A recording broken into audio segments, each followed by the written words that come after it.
Welcome back to Punch Drunk Nerd, the podcast where three friends, three amigos, three bambinos come together to talk about nerd shit. I'm Luis Gonzalez, and with me is Miguel Sanchez and Deadpool. And today we are talking about Inside Out 2, Folie à Deux, Inside Out Folie à Deux 2. We're going to talk about that. We're going to talk about some other stuff. You got a little sneak peek last night. We released an early episode about House of the Dragon. Go check that out. Yes, we released 2 episodes this week, so you got a little treat. We released 2 episodes, and we're going to talk about Inside Out 2. But before we do that, let's talk about how well Inside Out 2 did at the summer box office. Ed. Whew. It did extremely well, don't you know? Give us an update, my little summer box office wager reporter. Beep, beep, beep, beep, beep. Just as we thought the summer was just going terribly for all movies, and when we doubted that Pixar could have a hit, boom, what happens? This movie comes in and topples the current Kingdom of the Planet of the Apes, and is now currently sitting comfortably at number 1. The hierarchy of summer box office. I know, just like 176 million is domestic. Where it's currently at. It hasn't even been a full week yet. Give us a little context, a little perspective. 176 million in one weekend, Ed. What about these other ones? So opening weekend it made 153 million. Like Jesus, that was just a weekend. God bless. So the fact that it's already up that extra, in 3 extra days, great turnout for Inside Out. I guess like it really did resonate that well with audiences. Even it got the kids. It got other 9 years teenagers. Later? 9 years later? Yeah. It's got the teenagers who watched it as kids, and then it has exactly the grown-ups. But yes, so Inside Out now currently sitting at number 1. Kingdom of the Planet of the Apes at number 2. Bad Boys Ride or Die is coming up at number 3 with 116 million. Wow. If is finally slowing down with 101.5. Wild that If has made it this far, to be honest. Over 100, I'm really surprised. I did not fathom that ever happening. But I never imagined If would do better than Furiosa. Now we get quite close. It hurts. Yeah. It hurts. The Fall Guy, has basically finished out at 88. I think it'll hit 90 million and then say goodnight. Garfield is still going, slowing down a little bit. Inside Out definitely just took all of that audience. Because that's fizzled out at 78.8 million. And then last but not least is Furiosa at 63. I swear to God, this movie is not even going to hit 70 if domestic. I swear to God, if that Tom Hardy motorcycle movie makes more money than Furiosa, okay, I will legit. I just put it on right now. I will quit the podcast. Okay, I will jump ship so fast. Fuck this life. Okay, Miguel, weren't you the only one who had it on their list? Oh, that's true. I would get points for it, wouldn't I? But it's on principle. It's on principle. Okay. The real, the Mad Max, the real Mad Max. Oh, I didn't even think about that. Somebody asked Tom Hardy. Sorry, if you're still go ahead. Someone asked Tom Hardy this last week or so, like, what do you think about the Mad Max, The Wasteland? And he was like, they're not making that movie. And I was like, oh. Yeah. That would be it is unfortunate, but we got Furiosa and we will always have Fury Road. So wild that movies who have been out here for a month and a half, scraping their way to the top of the box office, and here comes Inside Out 2, just completely obliterating them in one weekend, obliterating all the work that they put into weeks and weeks and weeks trying to raise their numbers. And Inside Out 2 comes out on top. Great year. I mean, last year Elemental didn't do too well. Lightyear didn't do too well. Pixar needed a win, and here we are. Yeah, I came out swinging. Good for you, Luis. Thank you. We'll talk to the quality of that movie momentarily, I guess. Yeah. How about right now? Right now, let's do it. Let's just do it. Miguel, you have thoughts? Yeah. Let me go first. Okay. No. First off, tell us what it's about. Yeah. Oh, okay, sure. So Inside Out, I'm just going to riff, or do you have it written down? It's on the notes. I love this. Read. Okay. Inside Out 2, directed by Kelsey Mann. Shout out Kelsey Mann. Is that I don't know their gender. Kelsey Mann. Joy, sadness, anger, fear, and disgust have been running a successful operation by all accounts. However, when anxiety shows up, they aren't sure how to feel. Ed, did you write that? Did you write this, Ed? I copied and pasted it from Google. Shout out. No, that was good. When I read that earlier, I was like, ooh, okay. Yeah, so it's an adventure where most of the emotions are all together this time. The first movie was Joy and Sadness on their own adventure, and here Sadness kind of gets a side mission, and all of the other emotions get kind of swept into their own little journey. Just general thoughts, just real quick. I'll come out and say it since I'm talking anyway. It's fucking my podcast right now. Yeah. Guys, I loved this movie. Okay, this was such a great movie. I know I was kind of giving you guys shit about it, making y'all think I was going to hate it, but yes. No, I genuinely thought you were going to like it and just give us shit if we didn't love it as much. Well, I mean, I'll give you this. I don't care what you think. All right, like I walked away from this going, I could not believe how much fun it was. There was a couple moments, like it was a packed theater. There was a young lady sitting next to me, early 20s. And, that's what made me realize, like, I had a kid, my son to my right and this, early 20s to my left. And I was like, oh, okay, this is like a generational movie, that thing that's happening, Yeah. But there was definitely a couple parts where I was like trying not to cry. Like, I was like, I don't want this stranger next to me knowing that I'm like tearing up right now. And Kristen was all the way at the end with no one on her side. And she was like, I cried like 4 times. And I was like, I couldn't. All right. I couldn't. I had to bottle it up. But no, I had a great time. I thought, and we can talk more deeply in a minute, but I just really loved the direction that they took. I think it was so smart to wait this amount of years to do it. It was a very just natural evolution of the characters. And it just brought in it was not shoehorned. Imagine if they did Inside Out 2, like a year and a half or 2 years after the first movie. You know what I mean? It would have been like, oh, okay, we're really just pushing this property. But I thought this really gave it a lot of time to breathe and get excited for this new journey. So I had a great time. I won't overtalk it. Hell yeah, dude. Ed, what were your thoughts? I hated this movie. You see, the thing about me is I just don't like when people have joy. I really just don't like Chris Pratt. No, crazy. Chris Pratt was every voice in this movie. He did a really good Amy Poehler. I thought that was really like, give him a fucking Oscar right now.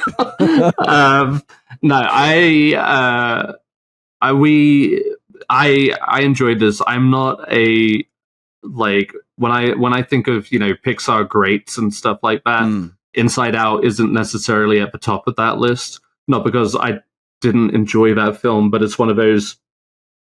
It's one of those films that hit definitely hit an emotional core for a lot of audience members, not just myself, and maybe almost all too real.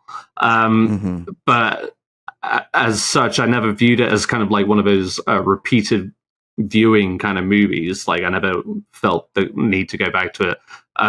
So I was always skeptical about the natural progression of where they would go with this sequel. And whilst it seems obvious and in tune with what Pixar has been doing lately with like Turning Red and what was that one? Onward. That one. Yeah. These that one kind did of have like Chris Pratt. Yeah, you're right. But these like coming of age stories is what and so naturally with Inside Out, which was very successful and all that, kind of made sense, but I was worried. But yeah, this really did have this kind of nice, natural, didn't feel forced progression to it, to the characters that felt instantly recognizable, but and familial, but then even with the new feelings and the new emotions, which we'll get into, felt all too real. And it, like I came away feeling like, great, I felt anxious throughout most of this movie, and maybe that's part of it, but I also came out of it wishing that I had a movie like this when I was a teenager. just like depending on how you let movies affect you and influence you, and which I certainly am one of those people, I feel like this is a movie that will speak largely to a huge audience, and it did to me too. And whether whether it's one of those movies like, say, Toy Story 3 or Ratatouille or whatever, which for me is just like one of my comfort movies. It still, as a sequel too, is very just like worthy and really pays off, and I'm really glad that it did. I'm kind of relieved that it wasn't just like that cash grab, and there's actually some heart and sincerity to it. And like you were saying, Miguel, it really kind of hit me right at the end. And and all the feels, like it really does come together. So despite whatever your journey might be, I feel like it has the opportunity to resonate with a lot of people, and I can only respect that. Like, I really enjoyed it. Whether I enjoyed it as much as the first one, I don't know yet, but I still really generally enjoyed it. I'm rambling, so no, it's great. I'll leave it These at that. These are all thoughts that. This is what I love sometimes about our podcast, is that you guys are saying things that I'm saying, you just say it better. So it feels like I don't have to say it again. Right. You were mentioning, first off, I loved this movie too. I came out of it, and sometimes I come out of a movie and I'm like, okay, did I like it? Let me think about that. I came out of this movie as like, great movie, had a great time. Yeah. The pacing was great. I loved the conflict in this one a lot more than the first one. I loved the characters in this one more than the first one. I loved the tension. Everything was just, and they brought new bits too. They didn't recycle old bits. We can roll into some spoilers now as I'm kind of talking this out, but when they do that one kids moment when they're like talking to the audience. Oh yeah. That's like a fun bit. And we had my audience interacting with the theater screen too. So that created like a whole kind of 4D experience. And the ending, like that ending really landed for me 3 times. There's 3 moments in that ending that just like crush. This is great. I would probably put this over the first Inside Out. For me, I kind of easily would too. Yeah. I think it's more interesting to have these 2 emotions actively trying to take over the console than the first one, where yes, joy and sad, understanding why sadness is good. And I think that's a very strong and good message to understand. But for this one, there's a lot of nuance involved where people all wanted to make, what's her name? Riley. To make Riley happy. Like, we're all doing this to make Riley happy. The first one, it was like joy and sadness were gone. And then these other characters didn't really know how to control the console. So they were like buff, like kind of like a little bit of idiots trying to run the show. But here it's like, no, they're orchestrating everything. She's controlling the whole mind. She was getting people to come up with different scenarios of all the things that terrible could happen. She was using Riley's imagination to create terrible things. Negative. Yeah. And it's like, who hasn't done that? From time to time. Well, I feel like, and knowing Pixar, it's probably deliberate, but I mean, that also just is a testament to the first one in that it was more in tune with where Riley was as a child, and they kind of, maybe that resonates more with us because that is more recent in our lives, like as a teenager, I mean, and going through those insecurities and doubts and losing friends, gaining friends, trying to appeal to a certain group of people and worrying about what other people think of us. Like, those are all. It's a huge pivot point in our lives too. Like, Riley was going into a new place. She had this belief of who she was, which I love the introduction of the whole belief system. Yeah. And they were able to create high stakes in this very like short amount of time, because there was like a ticking time bomb effect happening. Like, you have 3 days to prove yourself. You have your friends. You're trying to prove yourself to these people. And by the middle of it, she completely abandons her friends. And this is just a more pivotal point in your life where these new emotions can truly guide you into a new direction of who you are. And I think it raises the stakes even more than the first one. Miguel. Just to like talk about a couple things you both have said here. I really loved, because we came home and we watched Inside Out like the next day or so later. Oh, okay. Yeah. Nice. And it was nice to see, like, in the first one, she's younger and the control board, you know what I mean? It's like 5 emotions, right? The control board that they're using is so small. Yeah. And then, you go to Inside Out 2 and it's like this huge, like NASA sized table. And it's like, okay, yeah, she's grown up. And the first one, they start to, obviously they're trying to like tell you, like, make the world make sense for the first movie, but they really focus on like the core memories and how those core memories shoot off and they make those like islands of her personality. And then I loved in this one how they took that concept and go, how do we evolve that a little bit more? And then it was like making her belief system, which you talked about, Luis. And I was just as in awe as like Joy was when that first belief comes out, like that little flower comes out for the first time. And then when they explore further down into her, I guess, like psyche or whatever, and then all those like core memories and good, bad, whatever type memories all are in this pool, and they make these strands. And it was just like such a great visualization of like growing up, and taking your memories and all of your learned experiences at that point and creating the type of person you are. And I loved that her first like belief was, I'm a good person. And it was at that point that I was like, I love that my son is watching this movie. Yeah. Like he can now have something that can kind of visualize and storytell and make believe and play a real thing for him, like he's going to come into his own and he'll be able to kind of put that into words. You know what I mean? He can identify, oh, that's anxiety right now doing something. Or, oh, that's sadness or joy. It's like, oh, my anxiety is acting up, and you can attach it to these characters, which is very cool. This was the first time in a long time that I was watching a movie. Like everyone always talks about, things that are important on screen for them. You know what I mean? And this was one for me. I was like, this is something my son can actually like internalize and work with. And so, and he was having a great time. He was like talking to the screen a lot. You know what I mean? Luis, we had a kid that talked to the screen during the movie. That's awesome. The kid bit. But yeah, no, it was just it was a great time. I love how they did a lot of the stuff. Sorry, now I'm rambling. No, it's great. I think we've also obviously spoken about the emotional aspect and how there's a lot of nuance and depth to it. And I think just on a technical like aspect of it as well, I think the pacing was fantastic. It really kept moving the whole time. I didn't really felt like we lingered. We got to the point pretty quickly. And and the designs of the characters too, like the way that anxiety was kind of showcased, even her strings and beliefs, there were this like kind of agitated rigidness to it. I think I really admire that, because sometimes I feel like people try to shove too much, and they were able to communicate a lot, pace it well, great design, made it clear. Ed.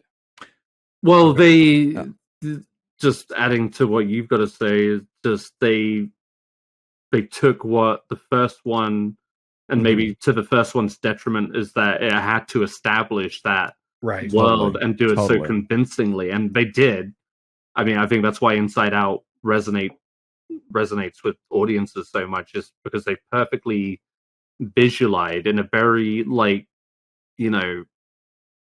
wide open sense that everybody could relate to, just how we have explore these feelings and experience these feelings. And they took that and just expanded on that, and without having to reestablish anything, like we already knew who these characters were. And so the next stage of characters that we meet beyond anxiety, we've got ennui and envy and embarrassment. Yeah, and a little bit of nostalgia at the very end.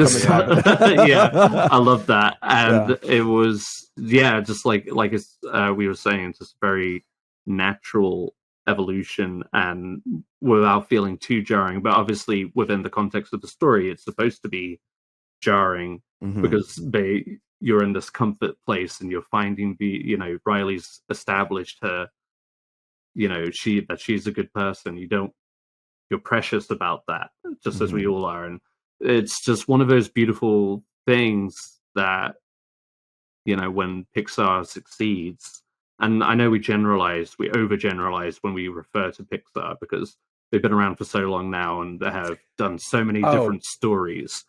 But you're saying something I want to touch on in just a second. I'm sorry, I'll let you finish. But okay, but just the fact that you can create a movie that is accessible to kids and adults, that also inspires kind of self-reflection of that kind of level on any shape or form without being too metaphorical.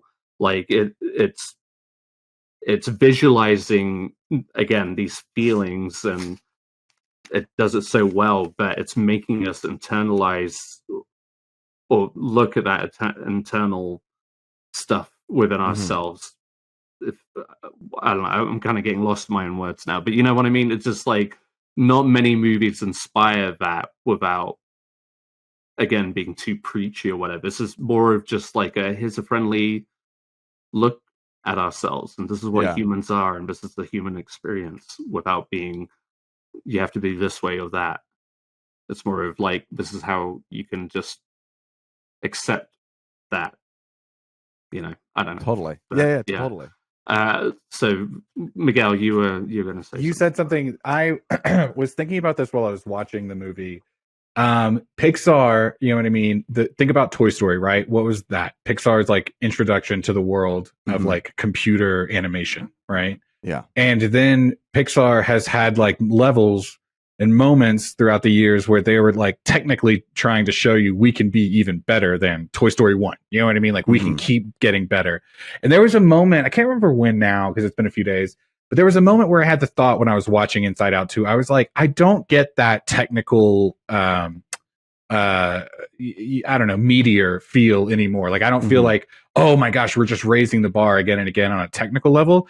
And I was like, that's because they don't need to anymore. You know what I mean? Like every story they put forward, it's all about the heart now. You know what I mean? And I just appreciated that there was like some, like even like 10 years ago when Toy Story 3 came out. No, it wasn't Toy Story 3. It was Toy Story 4. It was less than 10 years. It was the cat. You know, remember everyone was talking about how the cat looked so realistic, and it did. It looked really nice in the sunlight and everything.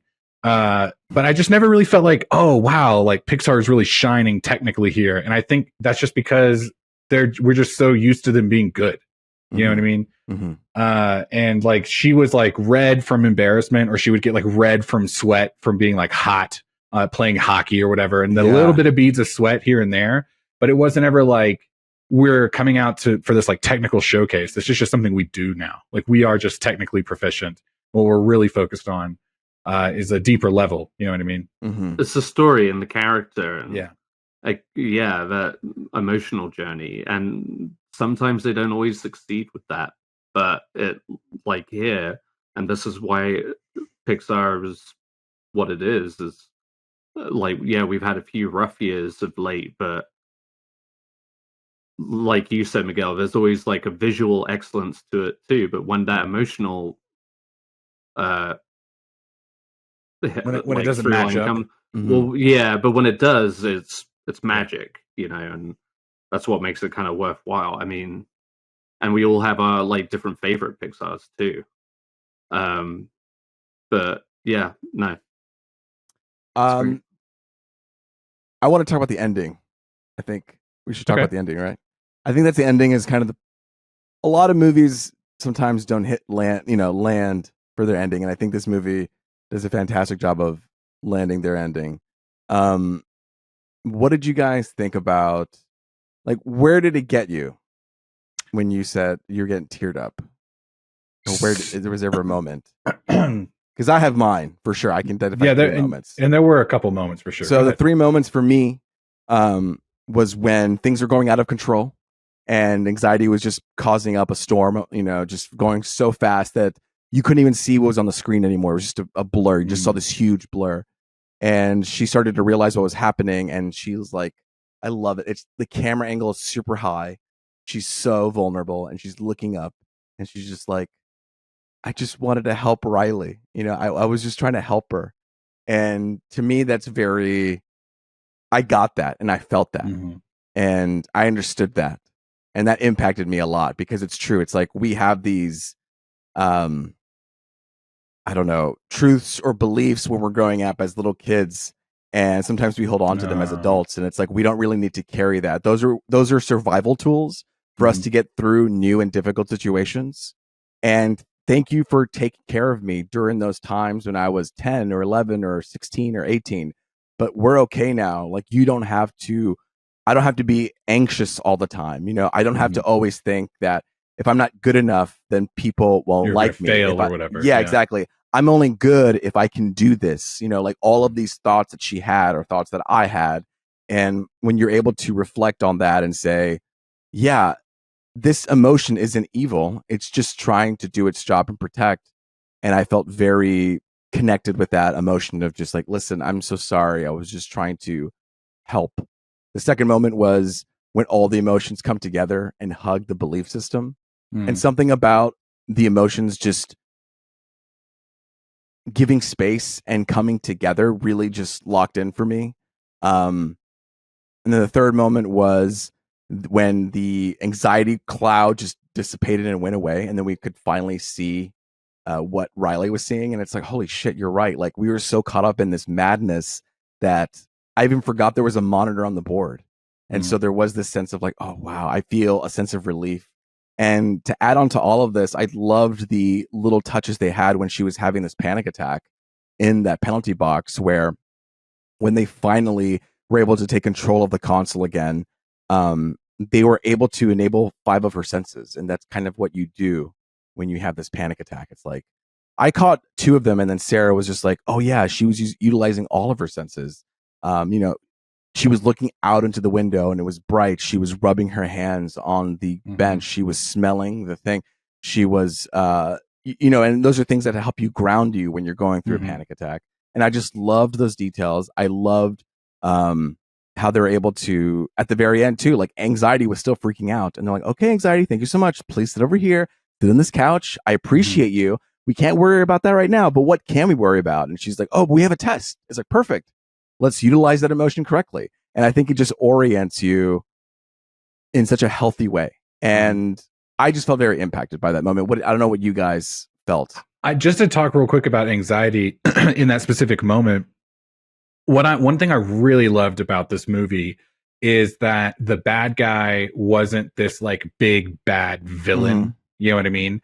She meant well. She had good intentions, she was just trying to do the best in the way that the anxiety emotion felt was the right move. You know what I mean? Yeah. And I loved that the panic attack moment was Riley kind of like fighting with herself, and being like, her core belief was, I'm a good person, and here I have I've just been making all these decisions that have just kind of made me look like a bad person. Yeah. And that was something that you were talking about, like an internal like retrospect thing that you were feeling, but I was thinking about my son and just like how we try to tell him like when he's being good or bad, and like that doesn't mean you just made a bad choice, that doesn't mean you're a bad person, right? And that's like a lesson we try to talk to him about all the time, And so it was just like a really great moment of being like, look, like Riley's not bad. We know Riley's not bad, and she was just going through what she was just doing what she thought was right. And then had the wherewithal, like Ed was saying earlier, to like kind of look inward and go like, I'm being a jerk right now, and I'm not being kind to my friends, and that's not who I am. Yeah. And I just thought it was like just such a great way to take in all of those lessons in one setting. You know what I mean? For me, yeah, it was definitely the panic attack moment. When the friends came up to her and they did that little like totem pole fist bump thing with her. And she was kind of surprised that was happening. I was like getting kind of caught up on that. When the ending, when they never tell you if she made the hockey team or not, I was like, you know what I mean? Like Christopher Nolan, Kelsey Mann, you know what I mean? Like they know how to spin that top, man. That was like such a good moment. I loved that there was like this like twinkle in her eye and they cut to black. You know what I mean? Yeah. So good. I just felt this really great sense of like happiness for her, like it feels like no matter what comes next, her emotions and her herself, she's going to be okay. She's going to be okay. That they're able to kind of cope and the emotions are able to come together. And if it's one thing that this franchise is really helping, like you said, communicate to kids and kind of reintroduce to adults, is just like all these emotions are good and they all have their place and they're all trying to help you.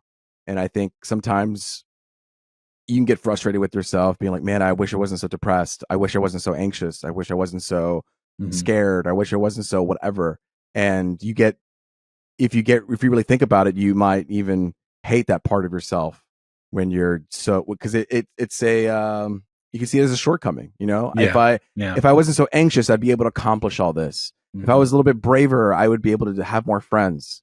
If I was able to do all this about this, and so you begin to be, like, oh, I fucking hate that part of myself. But you realize like those things are just trying to protect you. Those things are just trying to save you, and it has its place. It has its time, and it's just like you said, it's a beautiful message in a way for kids to just.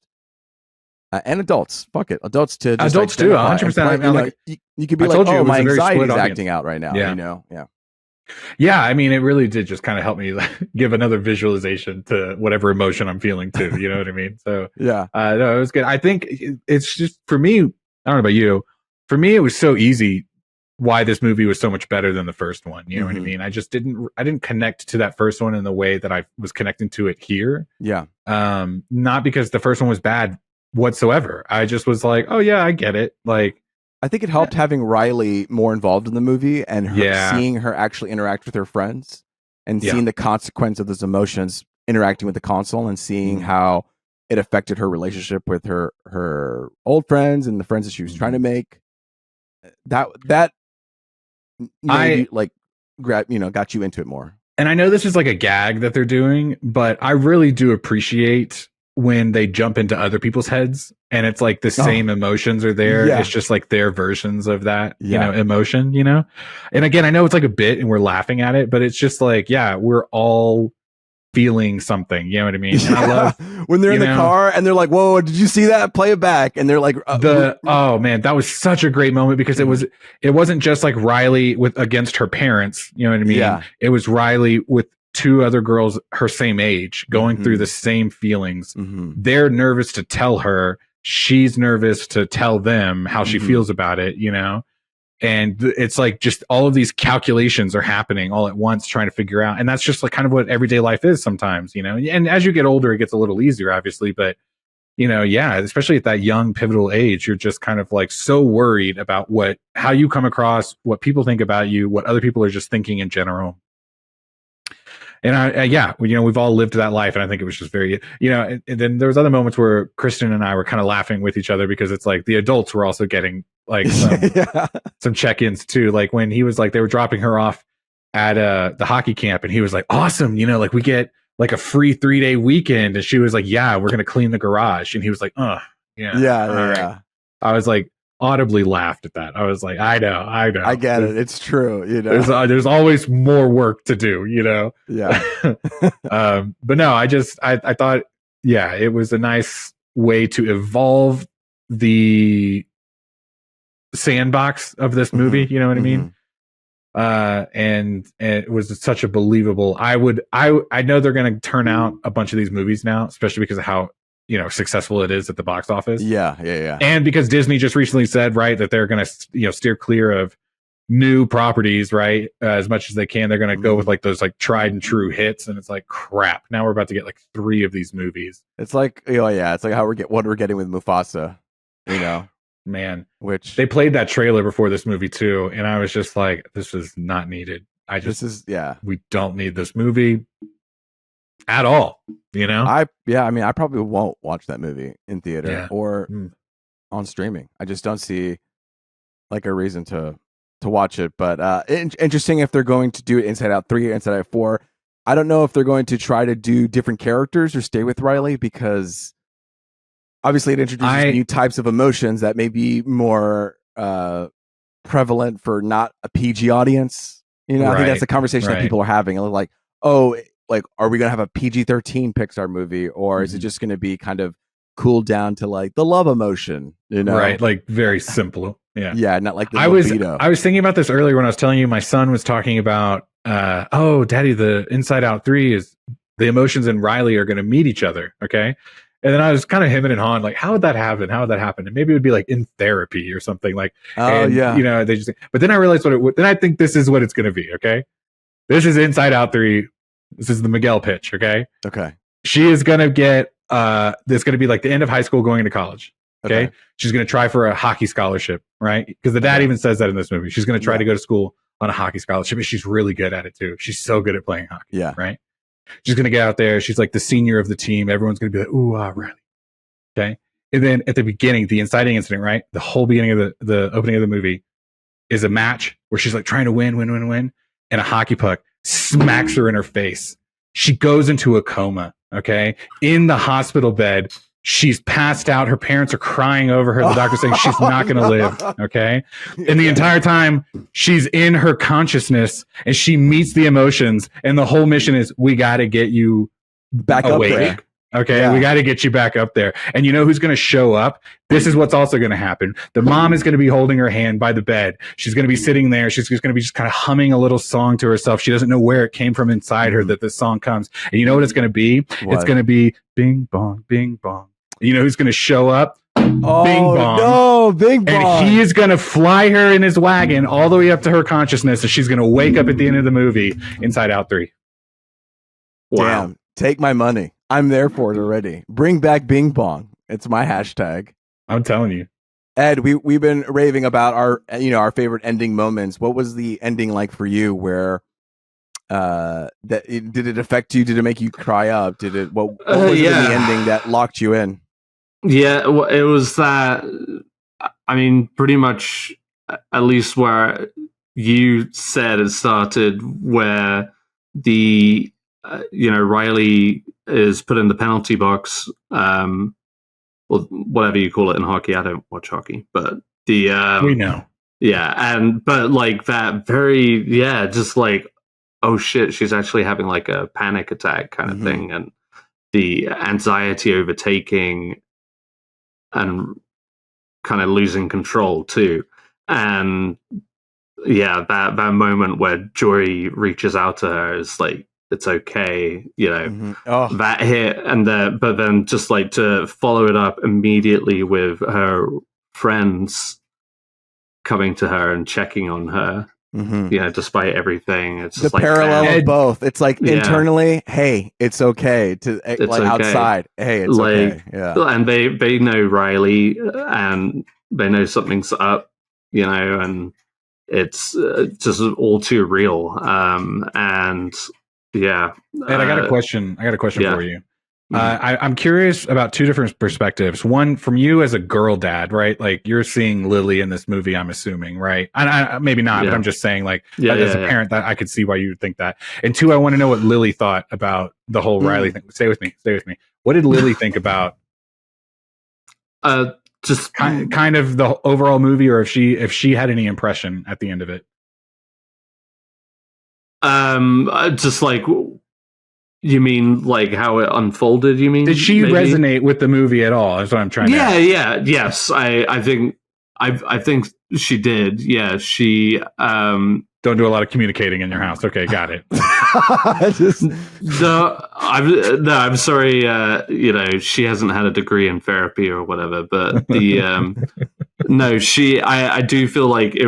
I think more interestingly, it made her kind of question some things, kind of just like that's awesome. I was just like those new emotions were weird, and and I'm just like that those are just different feelings that people have, and as you get older. And, how old is she again? Sorry, she's Lily's 6. Yeah. Listen, there's a lot of kids. Don't get at me, Miguel. My angry emotions now. Okay, now embarrassed. My embarrassed emotions coming in. No, it's interesting that I like hearing her response about that, because it is when you're that young, you don't realize what life has coming at you in the future. It's like, well, those are weird. Like, why are they there? Why are they so concerned about? And why am I watching these kids or this particular child on screen feeling that? Emotion? Like, I mean, again, these are just like very real emotions, and I feel like she was engaged in those moments where Riley was like breaking the rules, like when she goes to break into that teacher's office. Like, I feel like we were all just like, no, Riley, stop it, go back to you, and giving into those. That's better than her being. That's better than her being like, do it. It's like, fuck that bitch. You're like, whoa. Yeah. Hang on, what? We're gonna have a talk after this. Yeah, I feel like it was, and I can picture this for a lot of kids. Like, it is probably going to be a challenging movie for a lot of different age groups. But then again, to a lot of different age groups, I feel like it could be such a fucking warm hug of relief of that. Just everyone goes through this. Exactly, it's such an acknowledgement and a validation of just everyday feelings that everyone at every age experiences. And so, and moments like that just kind of resonate. The moments, one bit that did surprise me was where anxiety has the imagination turning in different scenarios, and then they start switching to positive for Riley. And it just stirred something in me. It was just touching you, because you do want that. You want the because you hate those insecurities and where your mind goes sometimes when you're dealing with social issues or whatever. But it's all very palpable. And like I was saying earlier, it was like there are parts of it, like when she's breaking into the office, it's like watching The Bear all over again. I'm just like, I'm getting so, it's like, stop doing this stupid shit. Why are you trying to fuck with me? Why are you trying to fuck with me? But it all came together at the end. Like like when it finally just kind of explodes, it's like a sigh of relief. You know what I mean? It's like when we get to that point, and then everything that comes after it is, again, that kind of that vindication and that feeling of acceptance too. Which can I say probably didn't answer your question, but whatever. No, you did. That was perfect. Can I say I was talking to Luis briefly just about a moment that I laughed out loud. There was one in particular moment, and I hate to spoil laughs, but can I just tell you guys the one moment that I was like, that is maybe my favorite joke of the whole movie. It was when anxiety shows up and she's kind of rambling and bouncing off the walls about whatever she's anxious about. And fear comes in out of nowhere, just into frame. And he goes, we're going to be best friends. I was like, yes, dude. That was just I could totally see both of them in a future movie pairing up. Yeah. And you know what I mean? Being able to get through whatever they are together. And talking about fear, just fear and disgust, they were both recast for this movie. I don't know who plays Disgust, but I know phenomenal job by Disgust. It sounded almost, just as great or even better. In a sense, really, and on one hand, she sounds like Mindy Kaling, which you don't, it's kind of it's a line you have to really kind of walk on, but you want these kids to make that character is the same character, yes, right? 1000%, I don't know if y'all know who Blippi is, but Blippi is a YouTube kids show, okay? And he made so much money off of fucking Blippi that he was able to get a spin-off Blippi that was able, he sold part of his rights, and so then they recast Blippi for some cable channel version of him. Okay. And the kids were like, who the fuck is this? You know what I mean? And so to the actress who plays Disgust, to her credit, it just felt yes, you walked right into that character, and that's what you needed to do. Yeah. I will say Tony Hale. It's not. I think it's just Hale, right? Yeah. Tony Hale. Hale. You're thinking of Joel McHale. Correct. Yes. That's what you're going to say. Tony Hale replaced Bill Hader. Yes. And he just was so naturally that character already. Yeah. So it just was so easy. And he didn't do it. Both of those actors didn't do anything more than what those characters needed. You know what I mean? Right. They were funny within the bounds to over duplicate. Yeah, exactly. I thought both of them did a really good job. Mm-hmm. And I had fun with all the characters. You guys may have touched on this already, but if not, I'll give it a shout out. One of my biggest laughs came from that the dog character, the cartoon dog in the vault. Oh, yeah. He was good. I love that. He cracked me shot. up.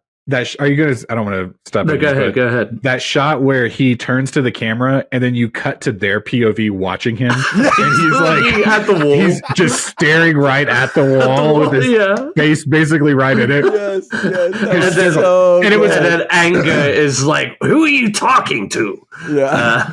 And then the fact that anger, we're just giving everything away now, but the fact that anger and the pouch like became kind of like tied together, like he liked the pouch. Yeah. And that one point when he extracted that, when he shoved his arm in his mouth, and he's like, "Yo, you got another thing coming," or whatever he said to him. Like he started to mouth off at him. He was just like, blah, blah, blah. But I loved before the pouch and the video game and the Deep Dark Secret, before those other characters came in, I thought it was just the pre-K kids show dog by himself. Yeah. And so him talking in the dark also, right? Because like they lit it by, I don't know, his flames or something. I can't remember what was the light source, but it was like, dude, if you just been down here in this like dark dungeon by yourself, like I would go crazy too, you know? Yeah. But no, I thought all of the gags were all really funny. Yeah, the gags. It was not just an emotional movie. They knew how to be funny and not just rehash bits. Yeah, and not pandering to kids. Yeah. I was just a quick couple of things that I was mentioning earlier, some differences between the first movie and the second movie. The console is bigger in the second one, this and that. I loved that we're almost done. Sorry. I loved that they kept the personality islands. You know what I mean? Some of them were changed, right? They were like slightly different parts of her personality. And there was one part where Joy, I think it's Joy, who goes like, "Where's Family Island? Is Family Island still running?" And they were able to find it, but it was just so small compared to. And in the first movie, it's very big. It's a very obviously big part, and it's like, as a dad, I say this a lot, and I try not to be this kind of guy, but it is something I think about kind of in this age that my son is. Like, he is growing up and he is starting to like want to be more with his friends and do things like that. And it's not as severe now, but I really resonated with that moment where they cut to Family Island in the second movie, and it's still there. And it's just small. And it's still the mom and the dad and her, and there's this kind of like light coming between them, you know? Yeah. And it's still important, you know? Yeah. But it's just not a big thing anymore. The friend island is the massive it's huge, one. you know? Yeah. And I was just like, oh man, that's tough, you know? That's tough. Yeah. And that's maybe where they could again tie it, if they do follow like a potential sequel, is like that. Going into adulthood, you know, adulthood, just seeing how bad, and why not just have the first kind of like adult, like genuinely adult geared Pixar movie? Because Toy Story 3, they passed the baton to Bonnie, you know what I mean? And they're like, no, we're going to keep it here, you know? And thank God that was like the last Toy Story, because if they had gone any further, they really would have just like taken away from the I will power fight of that you. third movie. I will you fight can fight me, Miguel, but you know that Toy Story 3 is sure, absolutely, it's superior. It's the best. It was a solid ending. I'm not going to argue that point. So stop.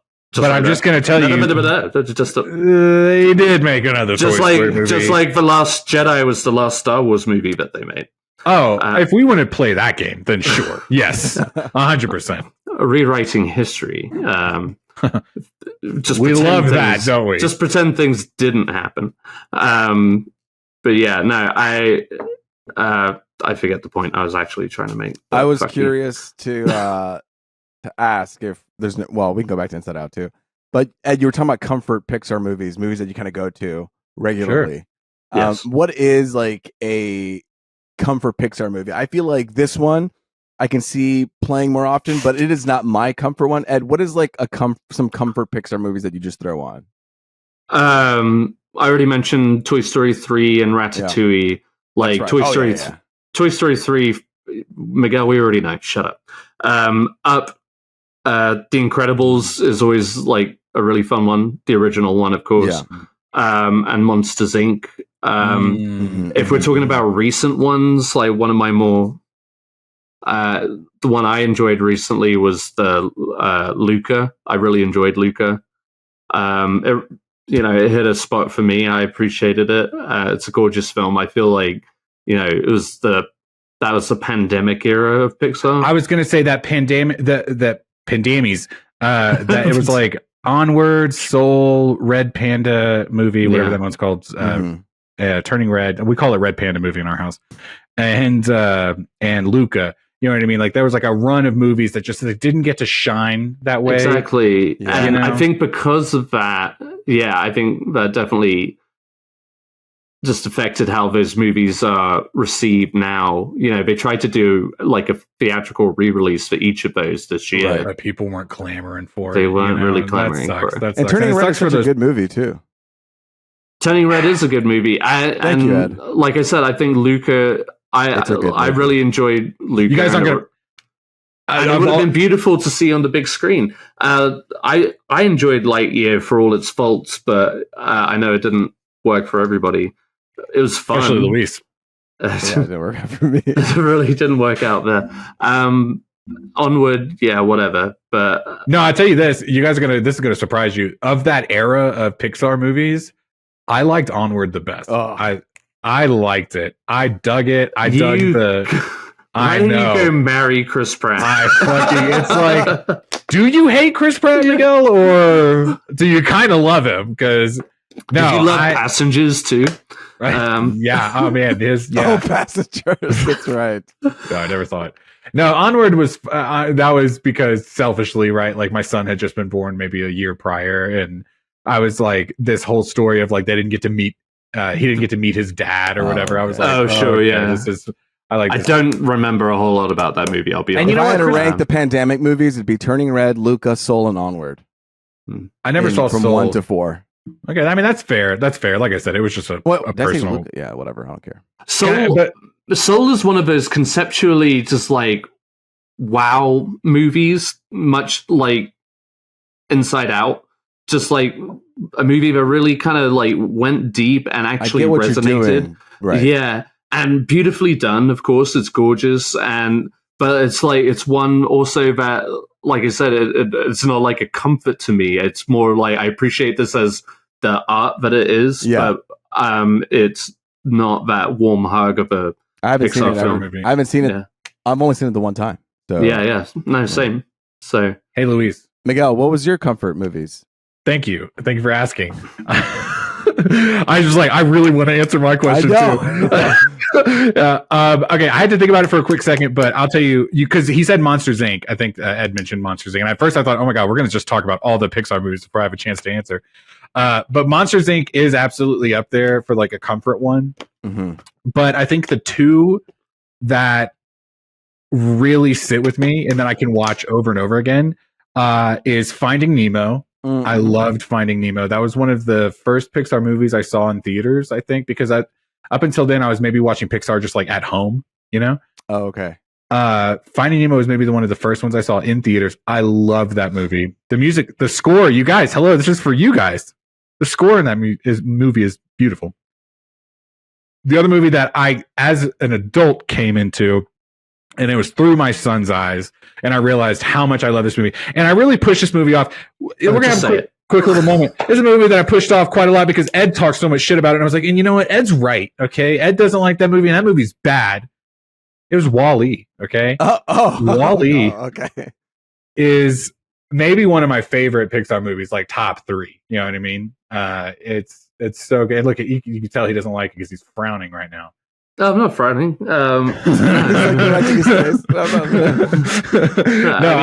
know you love Wall-E. It is a fact about you that it's you love Wall-E. Movie. I should get a little Wall-E tattoo. So and then Kristen should get an Eva one. Oh, okay. Stop. I didn't ever think about that before. If I get those tattoos, you can name your son Colby Jack, okay? So I one more, Luis, let's ask you, and then I want to talk one more Pixar thing before we wrap up, okay? Luis. Yes, my number one comfort movie. Go ahead. All right. This is a movie we haven't said yet. Oh. Coco? It's Monsters University. How dare you? Assign me because I'm Mexican, Ed. Oh, no. I'm kidding. I'm sorry. I'm kidding. I was just trying to think of the one. Like, it is Coco. It is Coco. No, this is like, of course, I like Monsters Incorporated. It's fun. Toy Story's fun. Finding Nemo's fun. All these are fun. But I've done it when I've been like very sad and like we've had dark times. But the movie that we played a lot is A Bug's Life. I have such a good fun time with that movie. I think it's a funny movie. It's a light movie. It's easy to digest. It doesn't take itself too serious. It has a nice message, and the designs are kind of cool. And I like how like Pixar lo-fi it is. Yeah, it doesn't have all of those textures to it. And you're talking about an era of Pixar. I don't know about you guys. For me, it was so formidable. You know what I mean? Because it was Toy Story, then Bug's Life, right? Yeah. Bug's Life was the second one ever. It was the second. I mean, do you remember how many times you guys quoted that fucking caterpillar? Like every goofy thing he said, you know what I mean? Yeah. Little butterfly or whatever. Like, like that was such a formidable movie for childhood.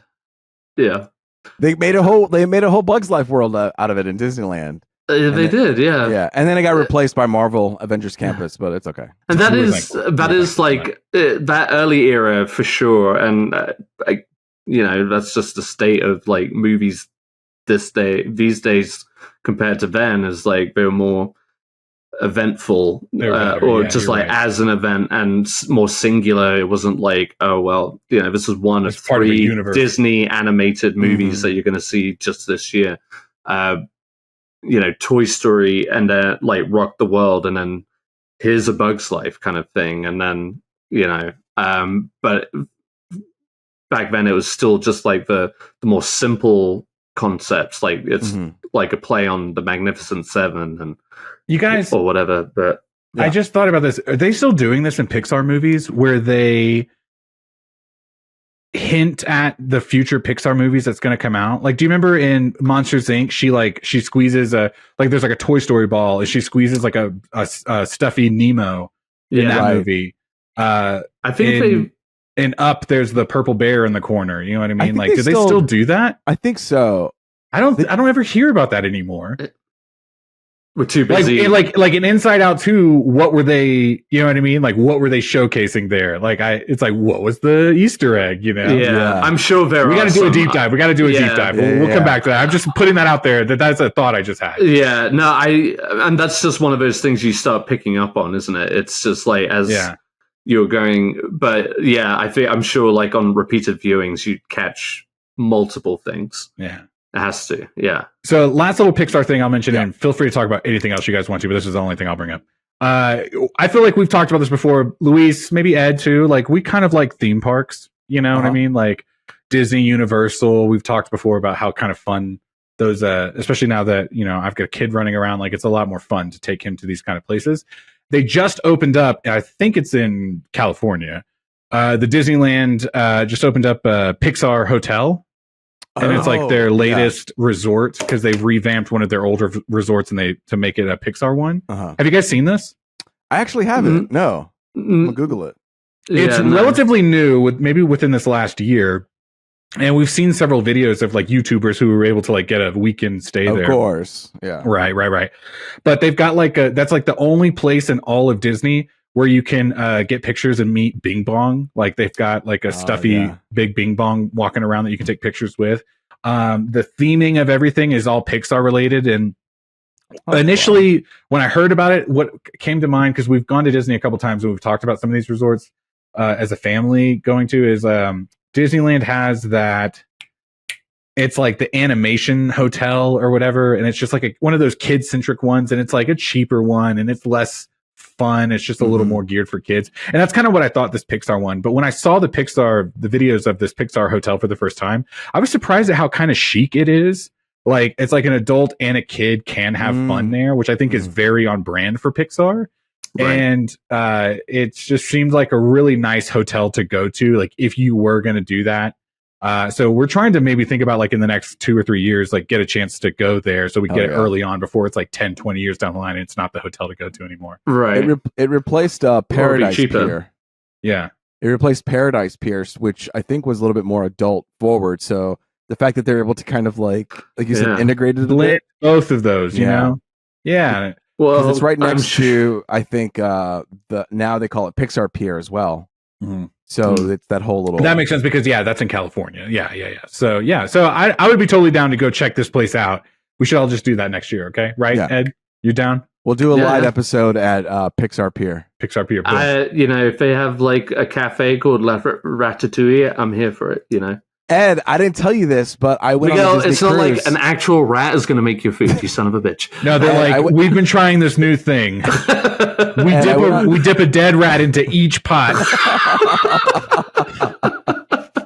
I can't stand it. Sorry, go ahead, Luis. No, I was saying I went on the Disney cruise once, and there is like at the top deck, like a Ratatouille themed restaurant, and it's like the finest of fine dining. I'm sure. If you can look around, you get to see like a little mouse hanging on the lamppost, like looking down. That's and, like, cute. And the sunset's going, and it's like these chefs from like Paris and France, and like we, crafted on this meat for 10 years to deliver it to you, so that was, I'd be, dying, go to heaven. That would be me if I went to La Ratatouille.